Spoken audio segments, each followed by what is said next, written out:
What build can tank 3 of the strongest moves in the game and do it twice? What if I told you that it also cleared tier 100 in 3 minutes?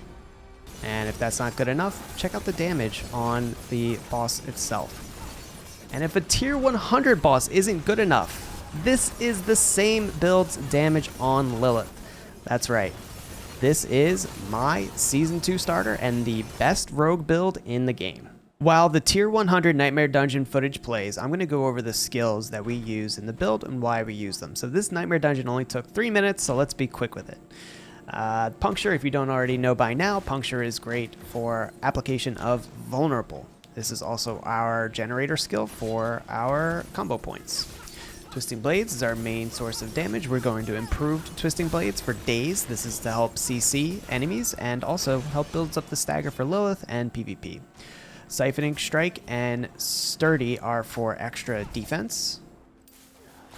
Shadow Step, and then we go into Methodical Shadow Step. This is for more CC, so this is stunning, and then when we combine that with our abilities, we are able to spread that stun.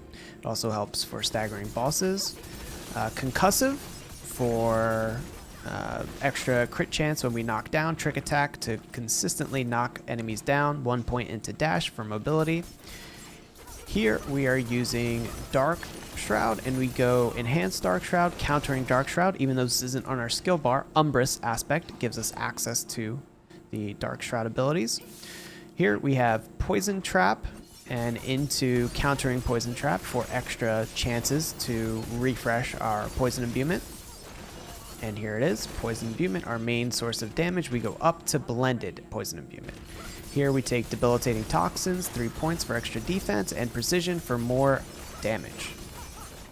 Up here, Innervation for energy sustain, Trap Mastery because we're using Poison Trap constantly to get some extra crit strike chance, and then also Momentum.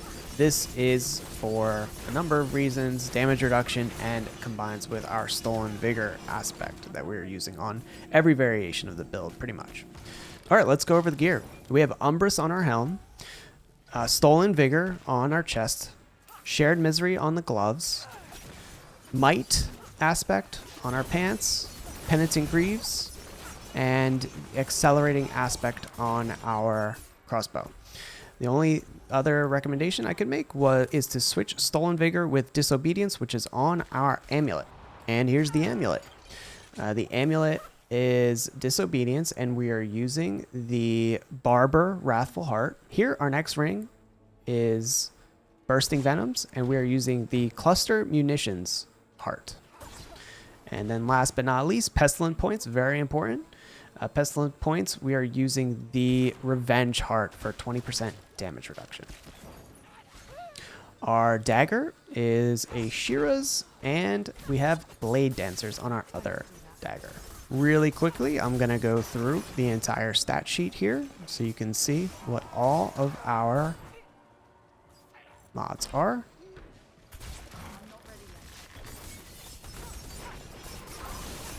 And now let's talk about the build and the skill rotation. So when we're doing Nightmare Dungeons and pretty much anything else, whenever you have your Poison Imbuement up and you don't have Bursting Venoms active, you're going to want to make sure you charge up at least 2 or 3 combo points before releasing it. What that's going to guarantee is that you're doing enough damage to kill in 1 or 2 shots essentially any elite that you encounter in a tier 100 dungeon. Also, for boss fights, you want to do the same thing. If you don't have access to unlimited Poison Imbuement, the most important thing is to make sure you're charging up to 3. But see, here you can see once a Bursting Venom procs, you can pretty much go wild with it. So that's how it works when you're fighting in a Nightmare 100 dungeon. You want to ensure that you're using a good rotation of your skills so that you can guarantee all your buffs are going to be active, such as Might, Momentum, and Stolen Vigor. For Lilith, we just take off Disobedience because we already have the maximum amount of armor that we need for the fight. So in place, we just put the Corruption aspect on.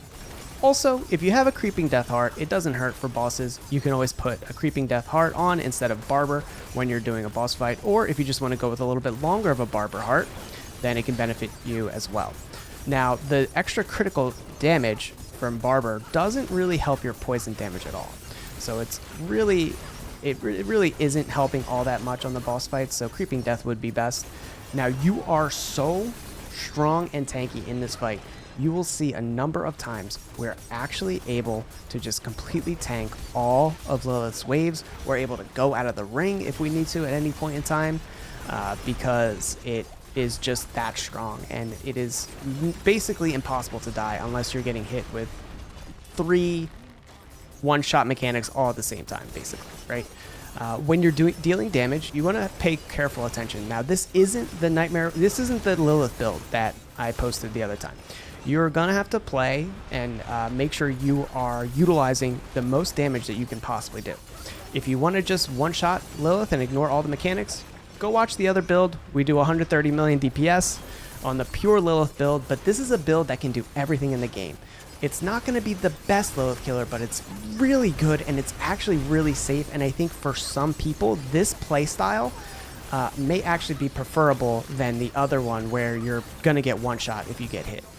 This is really nice because you can basically drag out the fight as long as you want. You can play it real safe. You can learn the mechanics this way as well. By not having such an unforgiving fight where if you take one hit, you're dead. Like, look at that. We just took the middle of the circle. Lilith stomped to the face like it was nothing. I mean, you basically, you can get a feel for the fight. You can play all the mechanics. No one can call you a cheeser for doing it this way. We are not using Fist of Fate, anything like that. You are just playing normal, a normal Twisting Blade damage dealer. Here we go outside of the ring to survive, to avoid that whole mechanic. So literally, like, you can do just about anything on this build. It is nearly impossible to die. When you do get a stagger off, they're not going to be as often, but you want to make sure you're maximizing your DPS when a stagger does get off. So here you can see it's all the same exact gear. We just put corruption on. I'm using all the same skills as well. I haven't changed a single thing except I took off disobedience. That is it. You don't even have to do that if you don't want to. This build can do it all. This is our Uber Lilith now, second phase. You can see we still build up the stagger pretty decently just with what we're using. And you can actually see here, we stagger Lilith down, the boils spawn, but guess what? We can tank multiple projectiles with this build. So really not worried all that much about the projectiles. You can see we almost did the entire life bar in just that one DPS phase. Here we have the projectiles. I think we might even get hit by a few here, and it's no issue at all. You can see we can tank probably around 3 of these projectiles as well. I know a lot of you from the last Uber Lilith build were getting a little frustrated with these blood boils spawning, but with this build you really don't have to worry about them at all. You can see Lilith is already at the end of her life bar, so we are just letting her finish out her mechanics. If you didn't do enough damage in the first phase, make sure you're DPSing in the middle here. And now we get to the final part, and last but not least, I didn't notice, but she let off an echo and it does no damage at all.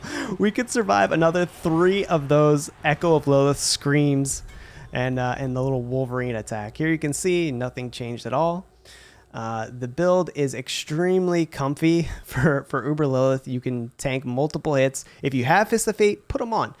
I'm going to go over variant, like if you want to just do gear swaps, you don't have to change a single thing in the Paragon or the skills. But if you want to do gear swaps, it would be even better and even stronger than what I just showed you. I didn't change a single thing besides disobedience. And it even works in PvP as well. So here you just like rogues basically own PvP. And right now there's maybe a bug, maybe a feature that poison damage is not being hit by the same PvP modifiers that physical damage is. So even the physical damage rogue is just clearing out everything. This poison variant is very, very strong in PvP. Now, you're not going to be the best PvPer, but this is an all-in-one build. If you want to focus on PvP, check out a specific PvP build. I'm going to go over what all those PvP gear aspects look like in a little bit when I go over the gear variants if you do want to change up your gear. All right, now we're going to review the Paragon board real quickly.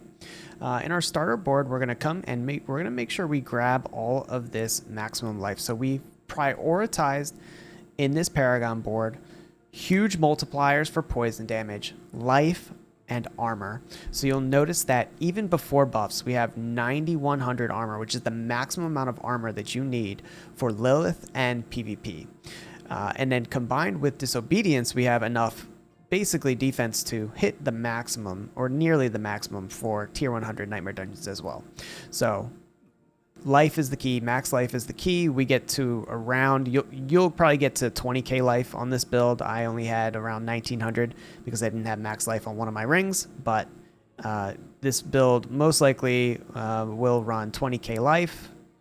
Here we run Devious to boost up all of these great magic nodes. Then we come into our exploit weakness board. This board has a ton of vulnerable damage. Vulnerable damage has no cap in PvP for damage over time. So for our PvP build, the vulnerable damage stacking as much as possible is actually going to help us. It's also great for, you know, any other content like the tier 100s. So this is our exploit weakness board. We come here next. Grab a bunch of maximum life. We grab damage reduction. We grab armor, all that great stuff. Here we come up and I love this board. My no witness board with the bonus efficacy to 18% maximum life here. Insane. And you don't need any additional nodes to hit this 25 intelligence requirement because knowledge gives you huge intelligence. Also, we're boosting the damage on this, which is a double additive damage for poison. So this is an insane 45% double additive damage boost. Just from this one board alone, not even using many Paragon points. Here we come over to the left and we grab the Tricks of the Trade board. Here we're putting Closer in. Closer Cutthroat skill damage is a multiplicative damage boost for poison. So we grab all of these additional dexterity nodes on our way up as well so that we can get 65 dexterity and have a huge bonus to that multiplicative cutthroat skill damage from Closer. Closer is also giving us some damage reduction as well. Then we come up to the Cunning Stratagem board. So this is going to be the last board where we're hitting our requirements. Here you can see for our rare nodes. This is very important because core skill is another multiplicative damage boost. So we want to make sure we have 540 intelligence to hit the bonus here. We also have enough strength for the lawless increased armor. And then here we're putting versatility. Versatility gives more multiplicative damage boosts for poison. And then we also are boosting up all of these magic nodes. So we get a ton more core skill damage from here. And then we get a bunch more armor from the bottom. So versatility goes in the board here. What was it? Cunning Stratagem. Here we come over to the left and grab our Cheap Shot board. Go up to the top for some nice armor nodes and some damage to healthy. Then we go down to the bottom for a huge damage reduction from elites.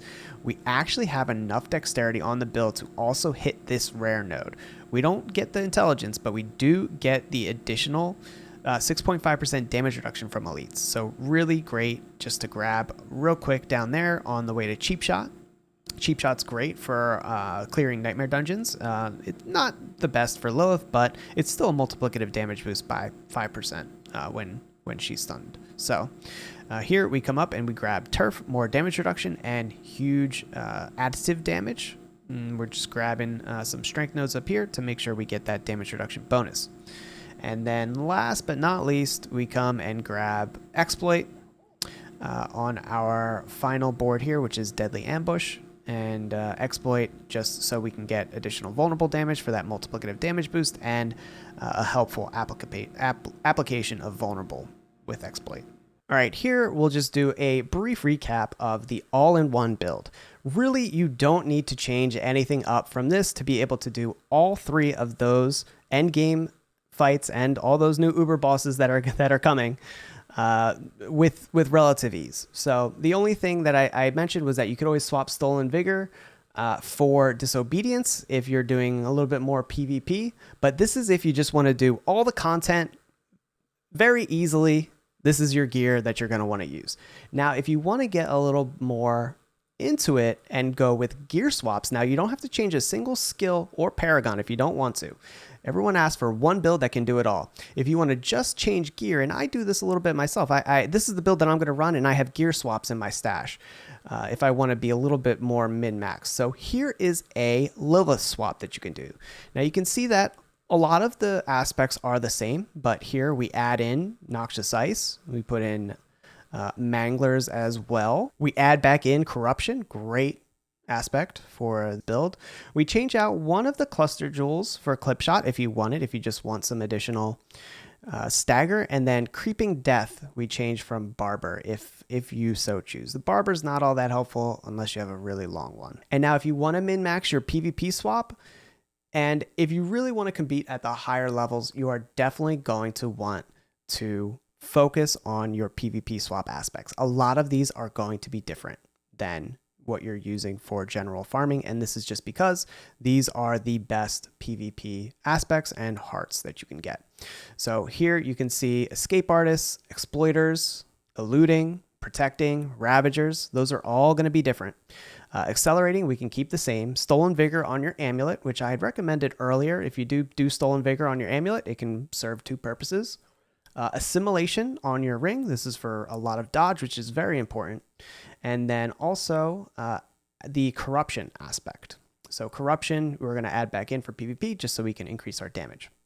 The rest, Blade Dancers and Ashiras, are the same. We add in the Prudent heart. So that is going to give us some immunity as well, and Creeping Death as our Malignant heart. Now, when you're swapping to PvP, it's important to note that you're going to be at your max armor basically, so you really don't need to focus so much on the damage reduction on all of your gear. This is where I would say change your focus on your gear affixes to damage. Prioritize damage more than defense with PvP. The caps for PvP defense are relatively low, and with this build and this Paragon board, your defenses are all shored up. You really want to go all out on things like life and damage on your gear affixes specifically, and these aspects are really going to help you out. If you're still playing D4, if you're still loving it, leave a like on the video. Let me know in the comments because there's a lot of us out there, and we're having fun with it. So thank you guys for watching, and I hope you like the build. See you in the next one.